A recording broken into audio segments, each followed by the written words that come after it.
Assalamualaikum warahmatullahi wabarakatuh. Alhamdulillah wassalatu wassalamu ala Rasulillah wa ala alihi wa sahbihi wa mawalah, amma ba'du. Telah berkata Kiai Mu'allif atau Kiai Musannif di dalam kitab Jami'ul Usulil Awliya, bab masalah taqwa, at-taqwa dibagi 3 bagian. Tingkatan yang pertama, tingkatan takwanya orang awam. Kita kembali kepada al-ayat pertama. Bismillahirrahmanirrahim. Alif lam mim. Dzalikal kitabu la raiba fihi hudan lil muttaqin. Dalam kedudukan hudan lil muttaqin, untuk lil muttaqin itu dikembalikan kepada 3 bagian. Tingkatnya orang awam berbeda dengan tingkatnya orang-orang yang khusus. Dan tingkatannya orang yang khusus tidak sama dengan tingkatnya orang-orang yang khawasil khawas. Tapi kalau ini kita terangkan terlalu tinggi, tapi kita ambil sari dan buahnya saja. At-taqwa bagi orang awam pasti akan yang pertama akan meningkatkan tingkatannya, makrifatnya, tauhidnya kepada Allah Subhanahu wa taala. Ini yang pokok. Jangan dikira 3 hal itu lalu berpisah-pisah sendiri-sendiri. 3 itu tetap menyambung, takwanya orang awam, takwanya orang khawasul khawas, tetap bersambung.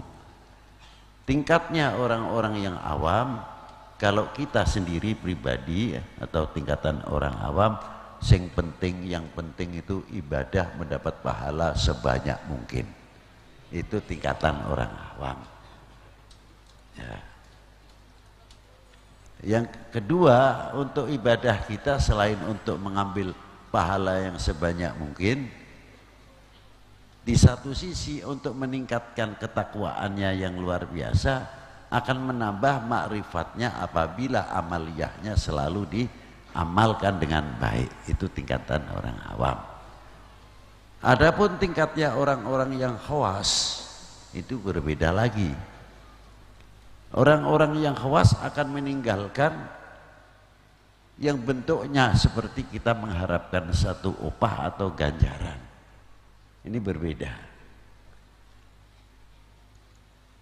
Tingkatannya orang awam pertama pasti nanti akan mencapai daerah yang dikatakan ibadahnya sudah tidak karena upah lagi, tapi bagaimana tambah makrifat, tambah dekatnya kepada yang memberikan jannah. Bagi orang-orang yang khawasil khawas, yang sudah tinggi lagi, dia selalu dengan gerakannya, perilakunya sudah turun ke perilakunya, tutur katanya, matanya, telinganya, gerak-geriknya. Untuk apa? Berkhidmah kepada Allah Subhanahu wa taala. Dan tingkat mahabbahnya melebihi kepada makhluknya. Ini orang-orang yang khawasil khawas dan orang yang sudah mencapai darajat tinggi. Untuk mencapai apa dari mahabbah? Pasti orang mahabbah akan tinggi sifat ridhonya.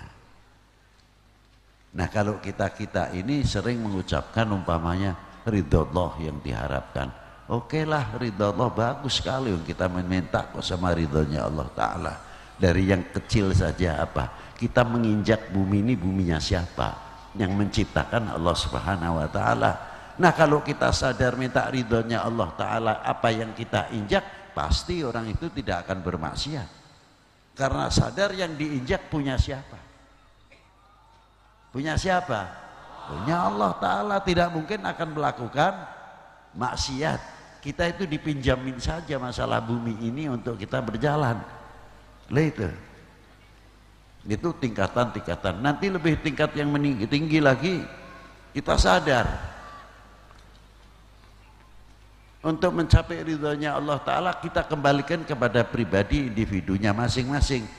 Betul minta ridhonya Allah Ta'ala? Betul? Nah, kalau ibu bapak dikasih sakit gigi gimana?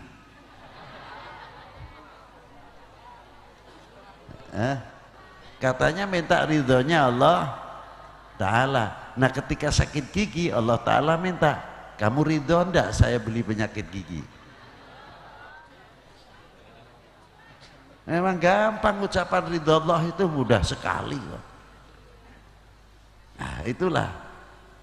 Tapi semua tertutup karena apa? Kalau mahabbah kepada Allah Ta'ala luar biasa.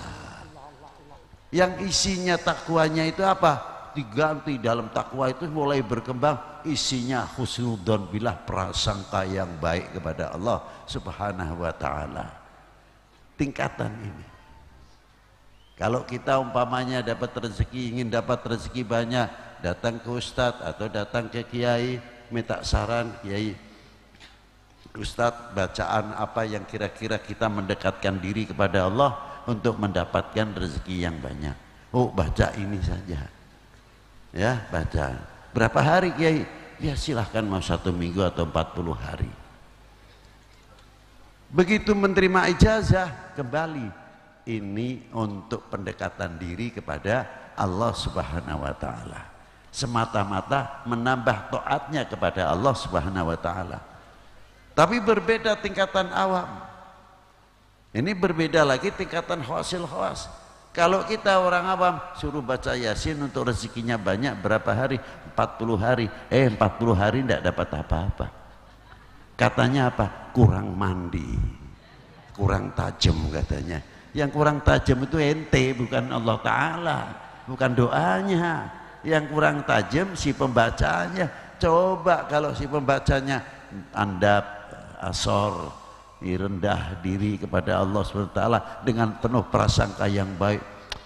Masalah rezeki, Allah Ta'ala surga aja diberikan kok mustahil barang rezeki kayak lainnya toh bakalnya ditinggalkan.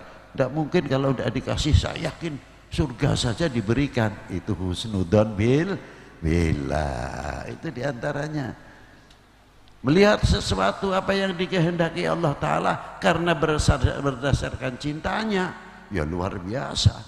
Semakin dekat semakin rindu kepada Allah Subhanahu wa Ta'ala. Kalau Imam Syadili apa saben hari tiap malam tahajud bilangnya apa beliau? Mata aku nalika ya Rabb, kapan aku ini bisa bertemu?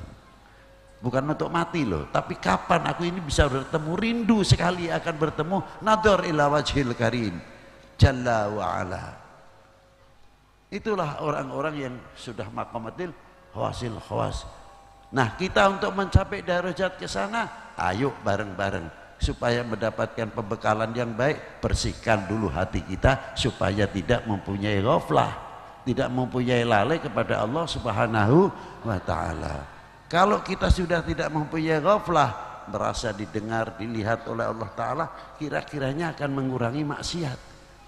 Total mungkin tidak, setapak demi setapak kita akan sadar, kita akan mengurangi perbuatan maksiat-maksiat yang takut akan dijauhkan oleh Allah Subhanahu wa Ta'ala. Ini luar biasa. Semakin kita merasa didengar, semakin dilihat oleh Allah Ta'ala, sifatul haya akan muncul. Malu rasanya kepada Allah Subhanahu wa Ta'ala. Kalau sudah tambah malu kepada Allah, khaufnya muncul lebih tebal, takutnya kepada Allah semakin tebal, takwanya semakin kental, luar biasa. Dan ingin selalu mendekat, rindu kepada Allah Subhanahu wa Ta'ala. Nah disinilah kepentingan torekoh manapun, terutama diutamakan bagaimana membersihkan hati.